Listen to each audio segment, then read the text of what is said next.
베드로전서 4장 1절부터 11절까지입니다. 자, 오늘 이 말씀은 어제에 계속 이어지는 예수 믿는 사람들의 고난에 대한 이야기입니다. 이 고난 이야기를 하면서 1절부터 6절, 7절로 11절 이렇게 둘로 본문이 나누어지고 있습니다. 7절로 11절은 마지막 때의 삶이 뭐냐? 선한 청지기가 되어라 이거고요. 1절로 6절은 고난과 하나님의 뜻에 대한 이야기를 하고 있습니다. 먼저 1절을 보면 그리스도께서 이미 육체의 고난을 받으셨으니, 예수님께서 이 땅에 성육신한 것부터 이미 고난이 시작된 거죠. 그래서 그 신학에서는 예수님의 비하와 승귀 이렇게 표현을 해요. 시대에 따라서 좀 단어는 달라지겠지만 그 비하가 언제부터냐면 성육신부터예요. 십자가가 아니라 이 땅에 사람의 몸을 입고 내려오는 그때부터. 빌립보서에 보면은 하나님과 본체지만 동등됨을 취하지 않고, 그렇게 여기지 않고 모든 것을 포기하고 내려오셨다. 그래서 거기서부터 고난이 시작돼서 고난의 절정이 십자가 그리고 무덤의 장사 지냄이죠. 승귀, 높아지신 거죠. 그거는 부활부터 시작하는 거죠. 부활, 승천, 보좌에 앉으심, 그리고 재림에서 심판하시는 여기까지. 그래서 여기서 그리스도께서 이미 육체의 고난을 받으셨으니 라는 말은 바로 성육신 하시고 그리고 이 땅을 살아가시며 인간으로 33년의 생애 중에 30년은 평범하게 인간의 삶을 그대로 사는 건데, 그것도 고난이죠. 하나님으로서 살지 않는 것이 다 고난인 거죠, 하나님에게는. 그리고 십자가에 못 박히신, 이게 이제 고난을 이미 육체로 받았으니 너희도 같은 마음으로, 여기서 같은 마음이 중요하죠. 누구와 같은 마음? 예수님과 같은 마음입니다. 우리가 하나님의 자녀가 됐지만 현실 속에서는 이 세상을 살고 우리도 육체를 가지고 살기 때문에 고난이 불가피하고 당연한 것인데, 예수님과 같은 마음을 품어라 라고 지금 이야기를 하고 있습니다. 예수님과 같은 마음이 뭐죠? 하나님의 뜻에 순종한 거죠. 사람의 몸을 입고 이 땅에 가야 한다라는 그 하나님의 뜻에 순종을 한 것이 예수님의 마음이고, 그리고 겟세마네에서 십자가를 앞두고 내 뜻대로 마시고 하나님의 뜻대로 하옵소서, 이 잔을 물리치는 것이, 안 먹는 것이 내 뜻이지만 아버지는 먹으라 하시니 그 주님의 뜻을 따르겠습니다. 이것이 예수님의 마음이고 신자도 같은 마음을 가져야 한다라고 말을 하고 있습니다. 그 같은 마음으로 갑옷을 삼으라. 이 갑옷을 삼으라가 재미있는, 마치 전쟁을 하는 것처럼 이 갑옷은 뭐를 위해서 착용을 하는 거죠? 활과 칼과 창을 막기 위해서. 완전히 막을 수는 없지만 그것이 어느 정도 막아주죠. 그래서 이 사람의 마음이라는 것이 갑옷 같은 거예요. 어떤 마음을 품느냐에 따라서 이제 전혀 다른 반대쪽 마음을 품으면은 갑옷이 못 되죠. 그거는 그냥 완전히 벌거벗은 마음 같은 거죠. 노출돼 있는. 그런데 예수님의 마음과 같은 마음을 품는 것이 갑옷이다. 이 갑옷이다라는 것은 고난 앞에도 흔들리지 않고 무너지지 않는 마음을 표현하는 것이다라고 할 수가 있죠. 이는 육체의 고난을 받은 자는 죄를 그쳤음이니, 이 말씀은 해석이 구구해요. 여러 가지 해석들이 있지만 이 말씀은 제가 보기에는 분명하다라고 생각을 합니다. 육체의 고난을 받은 자가 죄를 그친다, 이 말은 우리 죄사함이 내가 고난을 받아서 이루어진다 이런 뜻은 아닙니다. 그렇게 해석하는 분들이 있지만 그렇게 되면 복음 전체를 뒤집는 거예요. 그래서 기독교가 마치 고행의 종교처럼 돼버리죠. 불교처럼 내가 고행을 해서 내 죄와 허물을 내가 스스로 해결하는 것이 돼버리면 예수 그리스도가 필요 없고 복음이 필요 없는 거죠. 그래서 이것은 분명히 그런 뜻은 아니다. 그렇게 말하는 사람이 혹 일부 있기는 있지만 많지는 않아요. 일부가. 그거는 아니다 하는 것이 분명합니다. 그럼 뭐냐? 우리의 죄는 예수 그리스도가 고난받음으로 사하여진 거죠. 그런데 여기서는 우리가 고난받아서 죄를 그치는 것처럼 말을 해요. 이런 의미가 되죠. 이것은 우리가 신앙의 고난을 받는 것이 예수와 같은 마음을 품는 것이고, 그런 마음을 품는 것이 고난 앞에서도 흔들리지 않는 것이고, 뿐만 아니라 이 성도에게 고난은 이 세상을 따라가고 죄의 길을 걸어가고 하는 그런 모든 유혹으로부터 돌아서게 하는, 그러니까 목회를 하다 보면은 어려운 일이 생겼을 때 두 종류의 반응이 있죠. 이상한 일 당하는 것처럼 신앙이 흔들리고 심지어는 교회를 떠나는 사람도 있고요. 어려운 일이다. 예를 들어서 요즘 같은 이런 코로나가 계속되면서 뉴스에서 교회 이야기를 계속 하잖아요. 그러니까 이 우리나라 언론이 굉장히 편파적이에요. 예를 들면 광주 7교회, 제가 어제 그 YTN 뉴스를 보는데 아예 그냥 뉴스 앵커 두 사람의 배경에 7교회 사진을 딱 걸어놓고 오더라고요. 근데 이 정확한 팩트가 뭐냐면 7교회가 아니라 7교회 앞에 광륵사에서 그 시작이 된 거고, 광륵사 이전에 방문 판매에서 시작돼 가지고 그 사람이 광륵사 가고 거기 갔던 사람이 7교회로 오고, 이렇게 해서 7교회로 온 건데 앞에는 깜깜이고 그냥 아예 그 사진 배경 사진을 7교회로 걸어놨어. 이게 세상이죠. 그래서 교회를 계속 비난을 하는 겁니다. 교회가 문제인 것처럼. 실은 근데 광륵사에서 시작된 사람들이 뭐 60몇 명이나 돼요. 7교회에서는 그렇게까지 많지는 않거든요.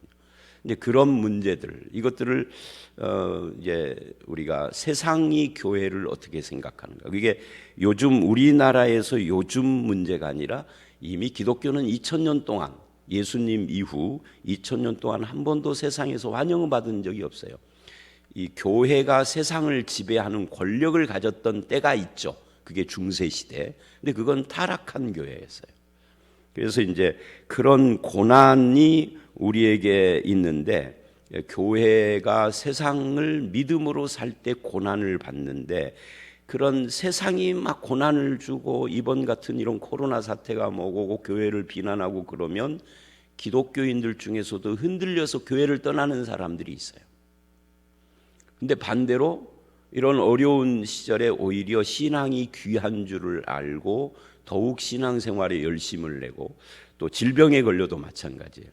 질병에 걸리기 이전에는 그냥 교회를 부인 따라서 오거나 뭐 할 수 없이 오거나 하여튼 별로 그렇게 심각하게 오지를 않았는데, 질병이 생긴 뒤로 신앙에 대해서 굉장히 관심 갖고, 질병 이전에는 뭐 구원, 거듭남 이런 용어 자체도 별 관심이 없는데 그런 것에 대하여 관심을 갖고 굉장히 그 신앙의 귀중함, 가치를 깨닫고 고백하고 눈물을 흘리며 회개도 하고 기도를 하는 이런 사람들, 그러니까 완전히 둘로 달라지는데, 이 본문에서는 고난이 인생을 그렇게 만든다 하는 것을 이야기를 하는 겁니다. 고난이 우리 죄를 고난 자체가 사한다는 것이 아니라 고난이 오면은 죄를 그친다, 사한다가 아니에요. 죄 짓는 삶에서 돌아서는 이런 것들도 있다.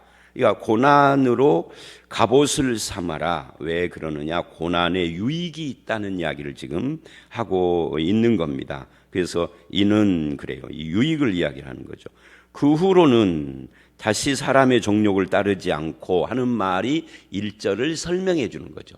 그러니까 그 후로 고난 때문에 죄를 그치고 그 후로는 다시는, 그전에는 교회를 다녀도 정욕을 쫓아 살고 세상 따라 살았는데 이제는 그것이 얼마나 허무한지를 깨닫고 그것을 이제는 그치고 그것을 따르지 않고 오직 하나님의 뜻을 따르는 사람으로 바뀌는데, 이게 고난의 유익이다 하는 거예요.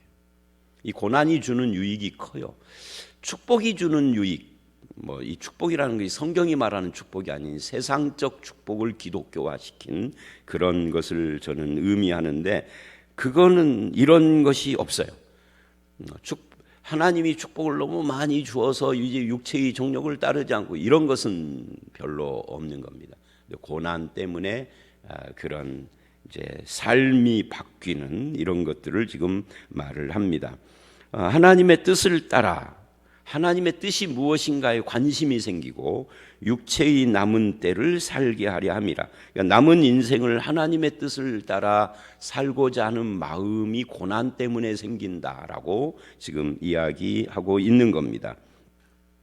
그 다음에 3절 너희가 음란 정욕, 이거는 이제 우리가 육체의 정욕을 따라 살던 시절의 모습이 뭐냐, 이건 이제 안 믿는 사람들의 모습이고 이방인의 뜻을 따라 사는 것이다라고 3절이 말을 해요. 그러니까 오늘 이 1절로 6절은 하나님의 뜻을 따라 사는 삶과 이방인의 뜻을 따라 사는 삶, 조금 다르게 말하면 하나님의 뜻을 따라 사는 사람과 이방인, 즉 세상을 따라 사는 사람, 이 둘로 딱 나눠지는데 거기에 고난이 있는 겁니다. 고난이 교회를 다녀도 이방인 뜻을 따라 살고 세상 뜻을 따라 살던 사람이 고난이 그것을 확 바뀌는 거예요.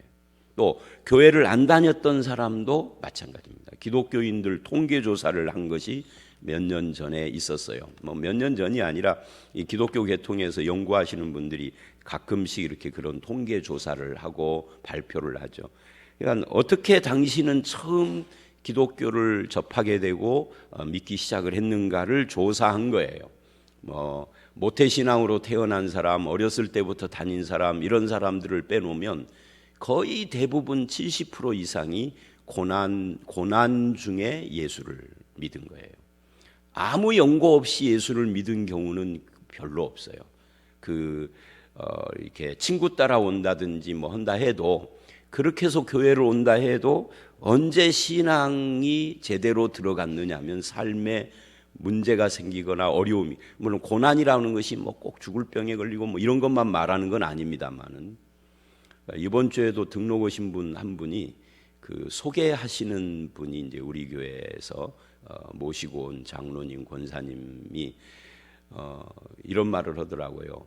그러니까 모시고 온 장로님하고 이 데리고 온 이 새 신자는 나이 차이가 몇십 년 차이가 나는데 만나면 완전히 마음이 열려져 있는 상태. 그러니까 그렇게 교회를 가고 싶은 그런 열망이 있대요, 이 사람한테. 저는 이제 아직 신방을 안 했으니까 거기까지만 들었는데, 이제 신방을 해보고 대화를 하면은 도대체 왜 그런 열망이 있게 됐는가? 뭐 그렇다 해서 가난하거나 그런 것이 아니라 데리고 오신 그 권사님 말로는 엄청 잘 산다고 그래요. 근데 뭐 하여튼 그런 문제가 아니라 마음속에 뭔가 신앙에 대한 굉장한 열망이 저절로 생겼을 리는 없거든요. 뭔가가 있는 거잖아요. 그것이 뭔지는 모르지만 사람이 그렇게 되는 그 어떤 마음의 변화가 일어나는 것 중에 원인들 중에 여러 가지가 있는데 그 중에 하나가 고난이다 하는 것을 지금 말하고 있는 겁니다. 그 전에는 음란과 정욕과 술 취함, 방탕, 향락, 무법한 우상 숭배, 이런 것들을 따라 살았어요. 이런 것들에 대해서 문제의식을 못 느꼈는데 이제는 그렇게 사는 것이 얼마나 허망한 것이고 하나님 앞에 죄스러운 것인가를 고난 때문에 깨달았다. 그래서 이방인의 뜻을 따라 행한 것은 지나간 때로 족하도다. 과거에는 그랬으나 이제는 그렇게 살지 않겠노라 라고 마음에 결심을 하고 있다는 것을 지금 이렇게 표현을 한 겁니다. 이러므로 4절 너희가 그들과 함께 그런 극한 방탕에 다름질하지 아니하는 것을, 자, 이 4절은요 현재를 말하는 겁니다. 3절은 과거를 말하고, 과거에 이렇게 살다가 고난과 함께 삶의 태도를 확 바꿨어요, 현재. 그래서 그 극한 방탕에 그들과 함께 다름질하다가 이제는 그걸 중단하고 돌아서니까 함께 그 길을 걷던 사람들이 이상하게 나를 쳐다본다. 아, 저는 미쳤어 라고 한단 말이죠. 예수에 미쳤어, 교회에 미쳤어, 저 맛이 갔어, 이렇게 이상하게 여긴다는 거죠. 자, 이걸 보면 여기서 말하는 이 베드로가 말하는 이 사람은 제대로 예수를 믿는 거죠. 교회도 다니고 세상 술 친구들도 다 좋아하고, 이거는 쉬운 것이 아닙니다. 그러면 그 사람은 진짜 엄청 사람이 좋은 사람이거나 아니면 그 신앙이 확실하지 않거나. 예수를 믿게 되면 삶이 바뀌고 그러면 안 믿는 사람들이 싫어하는 거죠. 자기하고 같은 길을 걸어가지 않으니까. 그래서 이상히 여긴다. 이게 고난이 주는 유익들을 지금 계속 이야기를 합니다. 세상이 나를 비방한다는 그런 이야기죠. 또 이상히 여긴다 이 말은 비방만 할 뿐만 아니라 왕따시킨다는 뜻도 포함이 된 겁니다. 그들이 산자와 죽은 자를 심판하기로 예비하신 이에게 사실대로 고하리라. 이건 무슨 말이냐면 미래예요. 그러니까 3절은 과거, 4절은 현재, 5절은 미래의 이야기인데 지금은 비방을 하고 지금은 욕하고 왕따를 시키지만 미래의 어느 날 주님이 오시면 그 주님 앞에 자기들이 비방하고 왕따하고 했던 그 모든 것들을 이실직고 하는 날이 올 것이다. 즉 심판받는다 그 말이죠. 그러니까 믿는 내가 안 믿는 자를 지금 여기서 심판하지는 않아요. 근데 그날에 주님이 오시는 그날에 이제 다른 성경을 보면 그날에는 예수님만 심판을 하는 것이 아니라 예수를 믿는 우리도 그 심판에 참여해서 해요. 그러니까 그날까지는 그들이 옳은 것 같고 우리가 비방받는 것 같으나 그러나 언젠가 미래에는 그것이 뒤집어진다. 이 이야기를 지금 하는 겁니다. 자, 여기까지가 첫 번째 문단이에요. 그러니까 1절로 6절은 결국 고난받는 것이 유익한 것이 많다. 고난에 대해서 너무 흔들리지 말아라. 고난 때문에 갑옷을 삼아라 라고 지금 말하고 있는 겁니다. 그 다음에 7절로 11절, 6절도 있군요. 이를 위하여 죽은 자들 가운데에게도 복음이 전파되었으니 이는 육체로는 사람으로 심판을 받으나 영으로는 하나님을 따라 살게 하려 함이라. 그러니까 하나님의 뜻을 이야기합니다. 사람이 죽은 뒤에 복음을 듣고 구원받는다, 구원의 기회가 주어진다, 그런 의미가 아니에요. 이 본문은. 이 본문을 그렇게 해석하는 사람들이 천주교죠. 근데 이 본문은 전혀 그런 이야기가 아닙니다. 그렇다면 이 죽은 자들은 누군가라고 할 때 이 죽었다라는 것이 성경에는 여러 가지 용도가 있습니다. 죽음이 영적인 죽음, 육적인 죽음, 영원한 죽음, 죽음이 적어도 3가지 종류의 죽음이 있어요. 그러니까 죽은 자들에게도 복음이 전파돼서 육체로는 사람으로 심판을 받으나 영으로는 살게 한다라고 할 때 이것은 이제 영적 죽음과 관계되는 이야기를 하고 있는 겁니다. 바울의 논리로 한다면 에베소서 2장 1절로 3절에 죄와 허물로 죽었던 우리들을 말하는 겁니다. 세상 권세를 따르고 세상 풍속을 따르고 육체의 정욕을 따르고 하는 이런 모든 것이 죽은 자들의 모습이다. 그런데 그들이 이제 하나님을 따라 살게 하려 한다. 영으로는. 그러니까 육체로는 심판을 받는다. 이 말은 이들이 이제 뭐라고 그럴까요? 이 세상을 살면서 이제 거의 마지막 끝 무렵이나 이런 때 이야기를 말을 하는 거죠. 그리고 같이 믿는 자들이 아닌 사람들에게도 복음을 전하는 이유는 저들이 이 세상에서 예수를 믿고 오랫동안 살며 복음의 일꾼이 되고 오면 참 좋겠지만 그렇지 않더라도 마치 십자가의 강도처럼 그렇게라도 구원받는 것을 바라보면서 복음을 전하는 것에 대한 이야기를 한다. 이렇게 말을 할 수가 있을 겁니다. 자, 7절부터 11절은 이제 이 마지막 때에 우리는 어떤 삶을 살 것이냐 하는 것을 말하고 있어요. 만물의 마지막이 가까웠으니 그러므로 너희는 정신을 차리고 근신하여 기도하라. 이 말세를 살아가는 성도들의 삶의 자세 어떻게 해야 되는가 하는 거죠. 정신 차리고 그래요. 정신을 차리고 근신하여 기도하라. 그러니까 이 세상을 분별을 해야 한다 하는 것을 말하는 거죠. 정신 차리고 이 말은 깨어 있다라고 하는 말과 비슷한 이야기예요. 바울 서신이나 예수님의 말씀에는 깨어라는 말을 쓰는데 여기서는 베드로가 정신을 차리고 근신하여 그렇게 말을 하죠. 그리고 기도하는 삶을 살아라. 근데 이 말씀을 보면서 재미있는 것은 어떤 사람들이 말하는 것처럼 말세가 가까웠으니 666을 받지 말아라 이렇게 말하고 있지 않다는 거예요. 그러니까 계시록 이외에 다른 어떤 성경에도 666 이야기가 안 나와요. 그것도 계시록도 거기만 딱 한 군데 13장에만 딱 나오는 거죠. 그러니까 666이라는 것이 그렇게 심각한 문제가 아니라 결국은 666이라는 건 예수 안 믿고 안 믿는 사람들이 지배하는 세상을 이야기를 하는 것인데 하나님을 반대하는, 여기서는 그것에 대하여 정신 차리고 근신하는 것으로 대체를, 그러니까 666을 안 받으라가 아니라 정신 차리고 깨어 근신하여 기도, 이렇게 지금 이야기를 하고 있는 거죠. 자, 8절 무엇보다도, 그러니까 정신 차리고 근신하여 기도하는 것도 필요하고 그것보다도 무엇보다 더 중요한 것은 이런 말이에요. 무엇보다 중요한 것은 뜨겁게 서로 사랑하는 것이다. 사랑은 허다한 죄를 덮느니라. 이것도 그러니까 이 베드로의 글을 보면 바울과 조금 다른 것이 그거예요. 바울은 내가 이렇게 표현을 하면 사람들이 이런 오해를 하겠구나, 이거를 미리 알고 어떤 표현을 해서 좀 오해의 소지가 있으면 반드시 그 다음에는 자기 스스로 오해를 묻고 대답을 해요.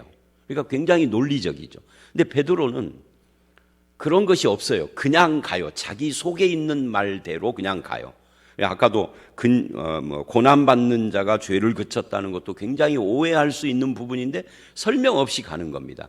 다행히 그 이후에 계속되는 말들이 이것이 고난이 우리 죄사함을 말하는 건 아니구나 하는 것을 짐작하는데, 여기서도 마찬가지입니다. 사랑이 죄를 덮는다. 우리가 서로 사랑하면 죄사함 받나요? 이게 굉장히 오해의 소지가 있는 부분이에요. 그러니까 이것은 죄사함이 서로 사랑하면 주어진다, 그런 뜻은 아니다 하는 이야기입니다. 그럼 뭐냐? 우리가 뜨겁게 서로 사랑해야 되는데, 사랑하면은 서로의 허물을 들추어내는 것이 아니라 서로의 허물을 덮어주고 이해해주고 그렇게 하는 것이다. 그래서 어떤 공동체를 이루어가는 이것에 대한 이야기를 하지 사죄에 대한 이야기를 지금 하는 것은 아니다 하는 거예요. 근데 사람들이 그렇게를 못하죠. 예수 믿는 사람이 안 믿는 사람에게는 사랑을 이야기하는데 믿는 사람, 그러니까 밖에서는 사랑을 이야기하면서 안으로 들어와서 교회에서는 사랑을 못하는 그런 일들이 있어요. 근데 그렇게 되면 안 되는 거죠. 밖에서도 물론 사랑해야 되지만 안에서는 더욱 사랑해야 하는 그런 것을 우리는 여기서 적용을 해볼 수가 있죠. 그 다음에 이제 세 번째는, 그러니까 첫 번째는 깨어 근신하는 것을 말하고, 두 번째는 서로 사랑, 뜨겁게 서로 사랑하는 거고, 말세를 살아가는 자세입니다. 세 번째는 서로 대접하기를 원망 없이 하라. 그러니까 원망 없이 하라라는 말은 이런 거예요. 어떤 사람이 무엇을 하면 박수를 쳐주고 인정하고 칭찬해주고 그래라 하는 이야기죠. 그러니까 대접하기를 원망 없이 하라 할 때 이것은 사람을 대접하고 섬기고 식사 대접만 말하는 것은 아니단 말이죠. 이 대접이 사람을 인정하고 알아주고 그렇게 해주는 것을 다 포함해서 하는 말입니다. 왜요? 우리가 그렇게 하는 것이 굉장히 어렵거든요.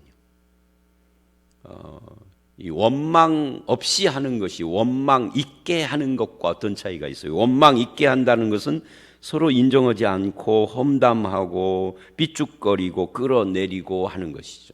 그러니까 대접을 하되 원망 없이 서로를 인정하고 칭찬하고 격려하고 하는 이런 풍토를 이야기를 하는 겁니다. 그렇지 않으면 원망과 시비와 다툼을 일으키게 되니까.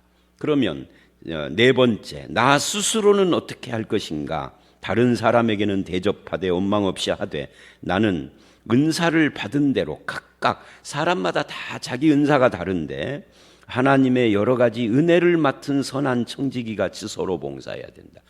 그러니까 은사라는 것은 은사 자체에 의미가 있다기보다도 그 은사 속에는 하나님의 이 은혜가 담겨져 있는 거예요. 그래서 은사를 드러내는 것이 아니라 은사를 통하여서 하나님의 은혜를 드러내는 거죠. 그래서 여러 가지 은혜를 맡은 선한 청지기 같이 사는 것이죠.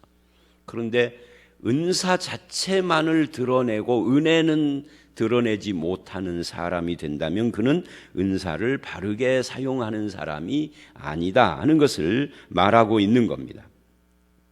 선한 청지기가 되라. 이 청지기가 누구냐 하는 11절에서 또 설명을 하는데, 그러기 전에 선한 청지기 같이 서로 봉사하라.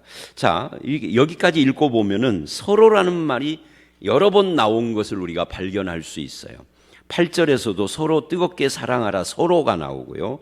9절에서도 서로 대접하기를 그랬고요. 10절에서 서로 봉사하라 선한 청지기 같이, 거기에 은혜를 담아내야 된다라고 말을 하는 겁니다. 그러니까 은사를 우리가 그 봉사라고 설명을 이 본문이 하고 있고 11절도 봉사가 또 나오는데, 교회에서 봉사하는 삶을 사는 것, 그게 은사를 행하는 것인데 거기에 은혜가 있어야 한다. 은혜를 드러내는 봉사여야 한다는 거죠. 이 일을 너무너무 잘하는데 그 사람은 혼자 맡겨놓으면 일을 끝내줘요. 그냥 혼자 그냥 200%를 하는 거예요. 근데 누군가 사람을 붙여놓으면은 일은 잘하는데 그 둘 사이에 항상 마찰이 생기고 문제가 생기고 말이 생기고 그래요. 그러면 그는 좀 문제가 있는 거죠. 일 잘하는 것이 목적, 일이 목적이 아니다는 말을 제가 자주 하는데요. 일이 목적이 아니라 사람이 목적이에요. 그래서 은혜가 공급되어야 하는 거죠. 근데 일 때문에 사람에게 상처 주고, 일 때문에 사람을 배제하고, 일 때문에 사람과 분란과 다툼이 생긴다면 그건 나에게 뭔가 문제가 있다는 것을 우리는 깨달아야 됩니다. 그래서 각각 서로 은혜, 봉사 이런 이야기들을 지금 쭉 하고 있습니다. 10절이 그리고 11절에 결론을 내리는데, 그러면 선한 청지기는 구체적으로 어떻게 해야 되느냐 할 때 말과 봉사 이를 이야기를 해요. 말을 하려면 선한 청지기는 하나님의 말씀하는 것 같이 하고, 그러니까 이 말은 자기 주장보다는 하나님의 말씀을 하는 것처럼. 이걸 하다 보니까 갑자기 그 생각이 나네요. 여러분도 잘 아는 오래된 유머, 유머라기보다는 예화. 목사 부인이 항상 그런 생각을 품었다고 그러잖아요. 내 남편이 설교 시간에 설교하는 것처럼 집에서도 오면 좋겠다 하고, 그래서 어느 날 침구리를 다 가지고 강대상으로 와서 여기서 살아야 되겠다고 했다는 그런 오래전, 저 젊었을 때 어렸을 때도 들은 이야기니까 오래된 이야기죠. 근데 지금도 그런 말을, 그러니까 이게 무슨 말이냐면, 목사가 설교하는 것 같은 그런 것처럼 말을 평상시에도 한다면 막 외쳐라 이 말이 아니라 그렇게 좋은 말들만 한다면 얼마나 좋을까. 그게 선한 청지기다. 말을 하려면 하나님의 말씀을 하는 것처럼 해라. 봉사를 하려면 내 능력과 내 실력으로 한다, 이게 아니라 하나님이 주시는 공급하시는 힘으로 하는 것처럼 해라. 뭐뭐 하는 것처럼 해라는 말을 2번 하잖아요. 실제로는 하나님이 하는 것이 아니죠. 근데 내 말을 하는데 하나님의 말씀하는 것처럼 내가 실제로 내 힘을 짜내서 봉사를 하죠. 근데 내 힘이 아니라 하나님이 공급하신 힘으로 하는 것처럼. 그러니까 이 말은 이런 거죠.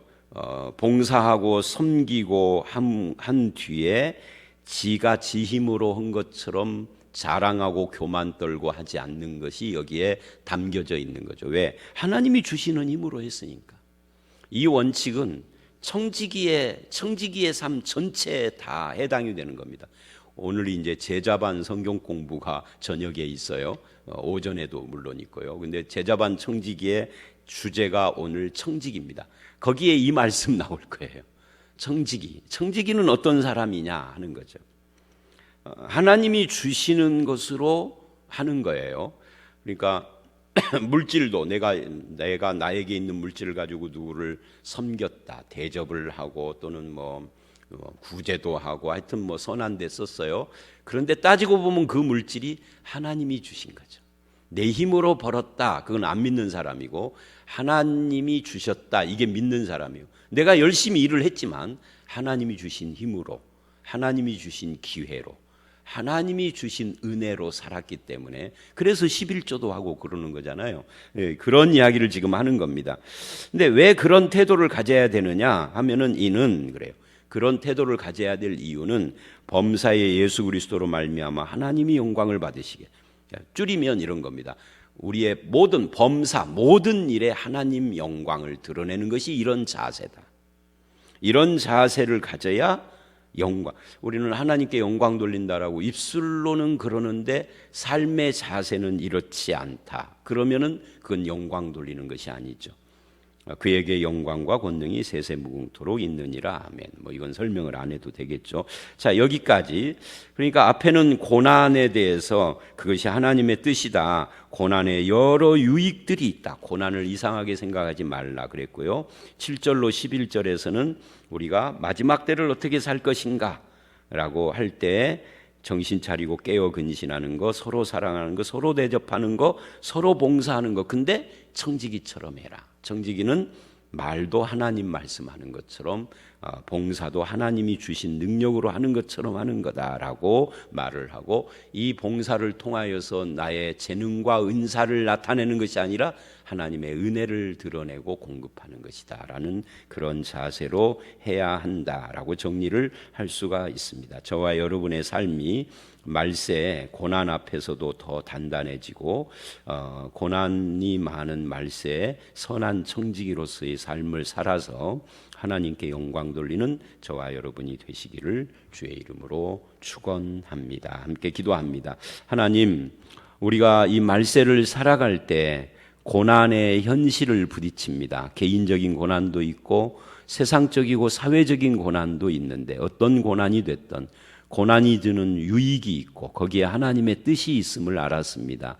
이방인의 방탕한 삶을 쫓아 살던 그런 모든 것을 그치고, 죄도 그치고 하나님께서 심판하실 그 미래를 바라보며 현재를 믿음으로 살게 하는 것이 고난의 유익일진데, 우리가 고난 앞에서 흔들리거나 무너지는 자가 아니라 더욱 단단히 세워지는 성도의 삶을 살게 해 주시옵소서. 말세에는 정신을 차리고 깨어 근신하며 서로 사랑하고 대접하되 하나님의 선한 청지기처럼 은혜를 공급하는 자요, 하나님의 힘으로 사는 자요, 하나님의 말씀을 하는 것처럼 말도 하는 그런 모습으로 이 땅을 살아가는 우리가 되도록 인도해 주시옵소서. 오늘 이 하루도 하나님의 선한 청지기로 이 세상을 살기를 간절히 소원하옵고 예수님 이름으로 기도드려 싸움나이다. 아멘.